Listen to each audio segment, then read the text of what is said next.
मछली की पहचान सबसे पहली तो उसमें कोई बदबू नहीं आती, सब सिंपल। अगर उसमें बदबू आ रही है, मछली की अपनी एक स्मेल है। बहुत सारे लोग शायद समझते हैं कि वो बुरी स्मेल है, बुरी स्मेल नहीं है। वो बुरी उस टाइम होगी जब वो मछली ताज़ा नहीं होगी। दूसरी, इसकी आंखें, स्ट्रेट अभी इसकी आंखें देखें, अगर इस आंखों में थोड़ा गदलापन आ गया और क्लियर आइज नहीं है तो ये भी इसकी निशानी। तीसरी निशानी, इसके गोश्त को आप उंगली से दबाएं और अगर उंगली उठाने के बाद वो गोश्त वापस बाउंस बैक नहीं कर रहा और वो खड्डा वहीं पे रह गया, ये भी इसकी निशानी है। एक और निशानी है कि गोश्त सफ़ेद होगा बिल्कुल। इसका जो ताज़ा गोश्त होता है वो ट्रांसलूसेंट जिसको बोलते हैं, पानी जैसा, यानी आर पार तो नहीं देख सकते लेकिन सफ़ेद नहीं होता कम से कम गोश्त।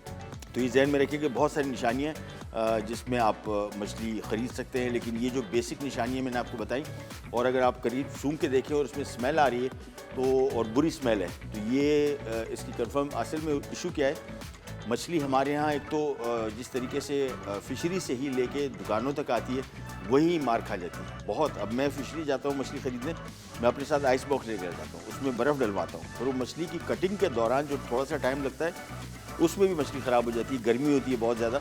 तो उसको फिर मैं घर तक लाते हुए उस आइस बॉक्स में लाता हूँ, पर घर ला के साफ़ धो के फ़ौरन पैक करके उसको मैं फ्रीज़र में डालता हूँ, और फ्रीज़र भी अपराइट है।